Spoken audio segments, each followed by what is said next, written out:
Good afternoon slash evening, book lovers of the internet. Welcome or welcome back to my channel. I am Book Nerd 802 and I am back again with another book review.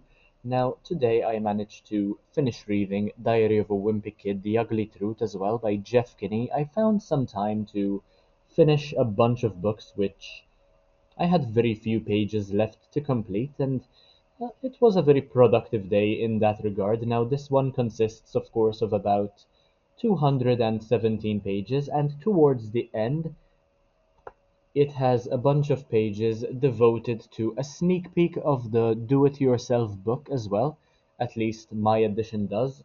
And I've now had this copy for many, many years. On Goodreads, this is my third time completing the book, by the way. I'm not sure if I might have read it some other times as well before I even had Goodreads, because I've had this for, I think, for over a decade now, something along those lines anyway, and after all these years, it still ranks as a 3 out of 5 star read, and I'll tell you precisely why. So, yeah, I finally got around to completing this one yet again after approximately 4 years of not touching it, and I mean, I enjoyed it quite a lot.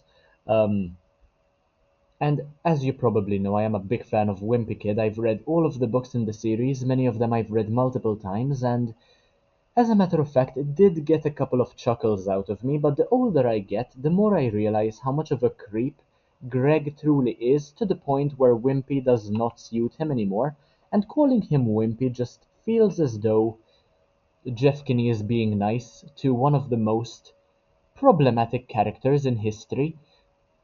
So yeah, his over-reliance on others to do everything for him, coupled with his disappointment when they don't, is indeed pathetic, but what's genuinely horrible is how he treats his friends, his teachers, and his family members. Now, to give him some credit, he wasn't raised properly, and he doesn't really have much of an example to follow either, because his family members are equally as horrible.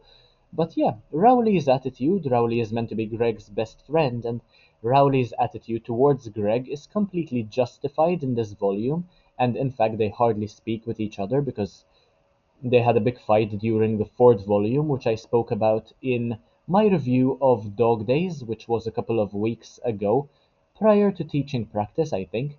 Um, but yeah, Rowley's attitude towards Greg is absolutely justified, and Greg's jealousy certainly isn't.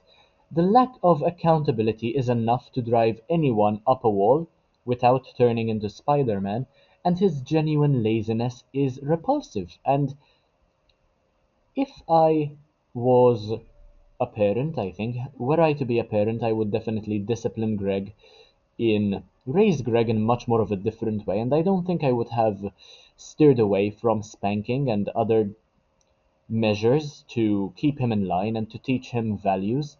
So yeah, Greg is the kind of character who never got enough discipline growing up from either one of his parents and or his siblings for that matter, and went from being pampered to being ignored due to his younger brother's birth, Manny. So of course he does plenty of concerning stunts for attention, and I am no student of psychology, but I feel as though I psychoanalyzed Greg Heffley's character quite well, and he is absolutely horrible, and he doesn't really have any redeeming qualities either.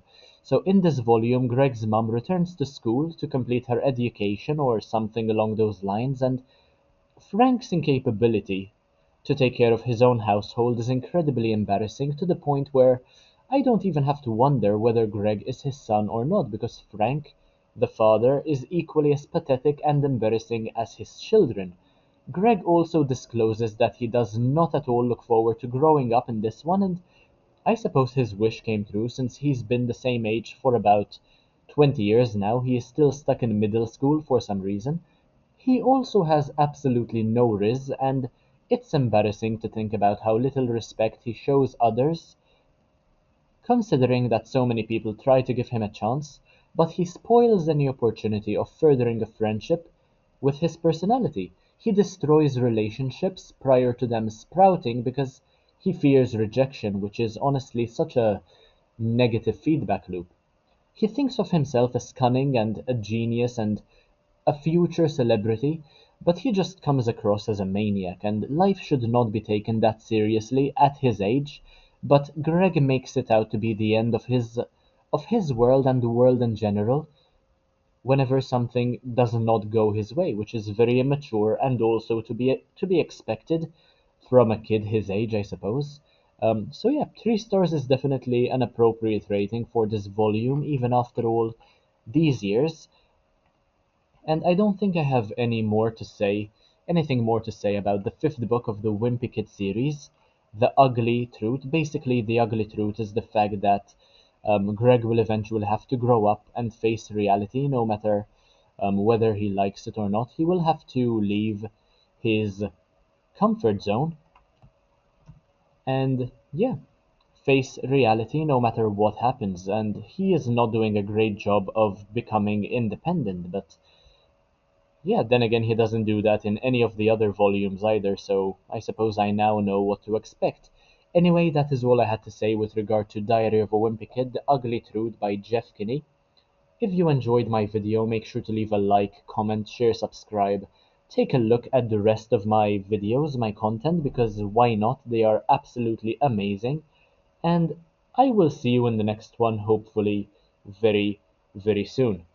Thank you all for watching, and bye, guys.